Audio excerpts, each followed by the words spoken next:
तो चलिए सबसे पहले बात करते हैं लखनऊ की, जहां पर यूपी बीजेपी की नई टीम घोषित हो गई है। कार्यकारिणी में 19 उपाध्यक्ष, 8 महामंत्री बने हैं। 6 क्षेत्रों के नए क्षेत्रीय अध्यक्ष के भी नाम घोषित किए गए हैं। रक्षा मंत्री के बेटे नीरज सिंह को भी मिली जिम्मेदारी। युवा, महिला और पिछड़ा मोर्चा के अध्यक्ष नियुक्त किए गए हैं। संगठन विस्तार के साथ कई चेहरे बाहर किए गए हैं। सीएम योगी आदित्यनाथ ने नवनियुक्त पदाधिकारियों को बधाई दी है। लिखा है कि पीएम के मार्गदर्शन में संगठन का विस्तार हुआ है। तो कार्यकारिणी में 19 उपाध्यक्ष, 8 महामंत्री बनाए गए हैं। 6 क्षेत्रों के नए क्षेत्रीय। लखनऊ से खबर, जहां पर अखिलेश यादव को लेकर सीएम का बयान सामने आया है। अखिलेश यादव के साथ संगठन में हैं सीएम। तो मुलायम सिंह की इसका विरोध करते थे सीएम योगी आदित्यनाथ ने कहा कि अखिलेश के डूबते हुए जहाज पर सवार मुलायम जी की विरासत को डुबाने पर उतारू हुए हैं। आज भी ये मिलकर लोकतंत्र को कमजोर कर रहे हैं। सपा सरकार में भी लोकतंत्र को कुचला गया था। परिवारवाद की राजनीति के लिए सपा कांग्रेस साथ है।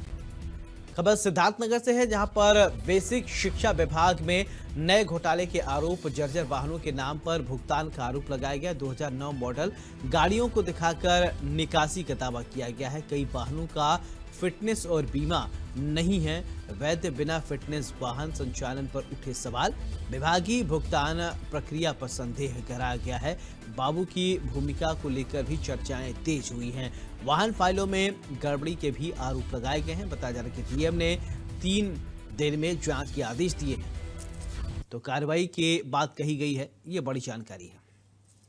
खबर प्रयागराज से है, जहां पर 86 होटल गेस्ट हाउस पर कार्रवाई की गई है। अग्नि सुरक्षा मानकों की अनदेखी भारी पड़ गई है। जिला प्रशासन ने रजिस्ट्रेशन निरस्त कर दिए हैं। सीएफओ रिपोर्ट के आधार पर हुई कार्रवाई।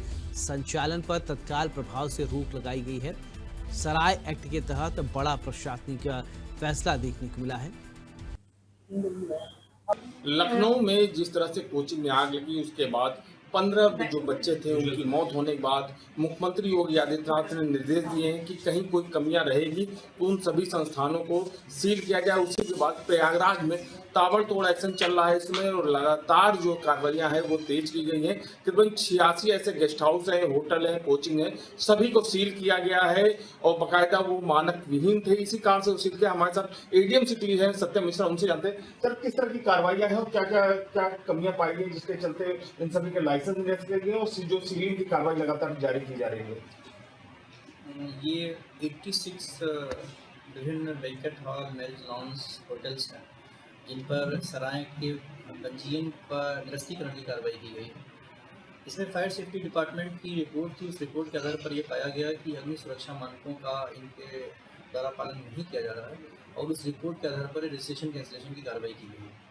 अच्छा, जैसे बाई चांस कोई जिनका रजिस्ट्रेशन है उसके बावजूद वो चलाते हैं, उनके खिलाफ फिर क्या कार्रवाई आगे फर्दर क्या हो सकती है उनके खिलाफ? जिनका रजिस्ट्रेशन कैंसिल हुआ है उसके बाद भी अगर वो उसको चलाने का प्रयास करते हैं तो उनको स्पष्ट रूप से निर्देश किया गया है कि इस रजिस्ट्रेशन कैंसिलेशन के बाद में वो इसका संचालन नहीं करेंगे। इसके बाद भी अगर वो करते हैं तो उनके विरुद्ध विधिक कार्रवाई की जाएगी। बिल्कुल, अगर आप प्रयागराज में अगर कोई भी ऐसा होटल है जो सील हो चुका है, अगर वो फिर भी संचालित हो रहे तो उनके खिलाफ आगे की वैधानिक कार्रवाई प्रयागराज जो अधिकारी हैं वो अब तैयारी कर चुके हैं और प्रयागराज में इस समय लगातार जो कार्रवाइयां हैं वो तेज हो गई हैं। Amit Shrivastava, India News, Prayagraj. उधर कासगंज से खबर है, जहां पर गंगा स्नान के दौरान बड़ा हादसा हो गया है। गंगा नदी में डूबने से 3 सगे बहन भाई 2 सगी बहनों की दर्दनाक मौत हो गई। बताया जा रहा है कि स्थानीय गोताखोरों ने भाई को बचाया है। पुलिस ने शव पोस्टमार्टम के लिए भेज दिया है। परिजनों को रो रो कर बुरा हाल हो गया। ये बड़ी जानकारी है मुजफ्फरनगर से, जहां पर गांव के पास का ये बड़ा मामला बताया जा रहा है। तो पुलिस ने शव को पोस्टमार्टम के लिए भेज दिया है। पूरे मामले की तफ्तीश की जा रही है। खबर शामली से, जहां पर कैराना में वलीमे के दावत में बीफ परोसा और पुलिस ने 3 और आरोपियों को गिरफ्तार कर लिया है। बताया जा रहा है कि पुलिस ने प्रतिबंधित पशु का मांस भी बरामद कर लिया गया है। गाड़ी जब्त कर मुख्य आरोपी को गिरफ्तार कर लिया गया है। बताया जा रहा है कि मुगल गार्डन गेस्ट हाउस के मालिक पर कार्रवाई की गई है। नियमों के उल्लंघन पर सीलिंग का नोटिस जारी किया गया है। तो पुलिस विकास प्राधिकरण मामले की जांच में जुटी हुई है। ये बड़ी जानकारी आप देख पा रहे हैं।